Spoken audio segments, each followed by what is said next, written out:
everybody, it's Santos from BMW of Myrtle Beach. Today we're going to take a deep dive into iDrive 8's climate control menus. So first let me point out some things on the dash. There are really only two items on the dashboard that pertain to climate control, and that is the maximum defroster and maximum rear defroster buttons. Aside from that, we really only have displays here on the cabin temperature setting, as well as there's a climate menu button here. So before I dig into the climate menu itself, I want to point out that the recommendation from BMW now, because they've fine-tuned everything with the climate system, is to focus really on the cabin temperature setting here. As you can see, I just lowered it from 75 to 73, and you see this pulsing blue wave that tells me that it's actually trying to cool the cabin down. If I go up a little higher, that's going to switch to a red wave, and either wave becomes more intense depending on what the climate system needs to do to arrive at that target temperature. So I'm going to keep it at about 75 or 74, more neutral right now, nothing much going on. So that's meant to be what we're to do, is really focus on that and let the system work itself. Now, there's going to be times where you want a little bit more control to what's going on with the climate system, and that's when we go into this climate menu. And it's a busy screen, so please bear with me. I'll start with some of these buttons. This is where we turn auto on or off. The auto system will then, that's really what we're meant to do, is use the auto functions of the system. You can turn air conditioning on or off. This way you can still do the max AC, which will get you to, its job is to get you to the coolest temperature possible in as little time as possible. Sync will sync both regions up to the driver's choice here. You can see that both the temperature settings change. We can swipe to the right and see actually there's a panel here for the passenger settings and panels here for the driver. Okay, the passenger themselves can also have an auto button themselves. You want to make sure that all climate functions are on. That's what allows us to use the system. Under automatic program, it basically, it just kind of basically shows us that both driver and front passengers are in fact using the automatic program. This auto air quality circulation tells us again the status. The default is this automatic air recirculation, which lets the car decide whether in fact it should bring in air from the outside and filter that air, of course, or recirculate the air within the cabin. You can override those with those controls.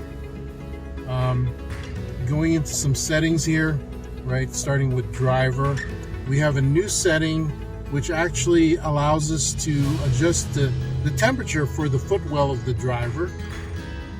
You can affect the seat heating distribution. Do you want more heat to your seat back or to the seat itself? Same with the cooling. Do you want more of the ventilation coming from your seat back or the seat itself? And also whether you want to heat not just the seats but also the armrests, basically, on the heat surfaces. You'll have the same choices here for your driver, or the front passenger. For the second row seats, you have some additional settings here. Activate the rear climate control, automate things. It's reporting right now what the fan speed is, driver and passenger side selections. And you can actually lock the rear climate control. I'm going to unlock that so that our rear passengers have access to it. The last thing I want to point out is under preconditioning. We've talked about preconditioning before, allowing us to have a departure plan on when we want the car to actually start to precondition the cabin temperature to something ideal. We have a separate video for that.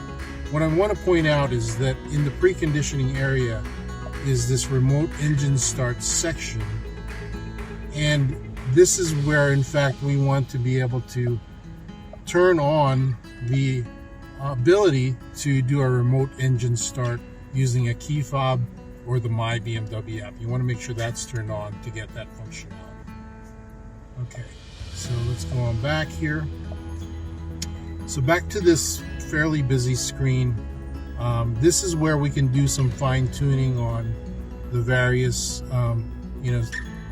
settings, right? You want a medium setting on the heated steering when it's called for. If you're on automatic, you want your heated seats on medium again when it's called for by the automatic setting. If you're not on automatic, you can kind of control this on your own and what you want it to do. Same with fan speed, same with speed for the ventilated seats. Finally, you have something here that controls where the air is going to be directed, whether it's more, basically straightforward, going straight from the main level here, or if you want it to come out of not just the main level, but also from your footwell and the defrosters.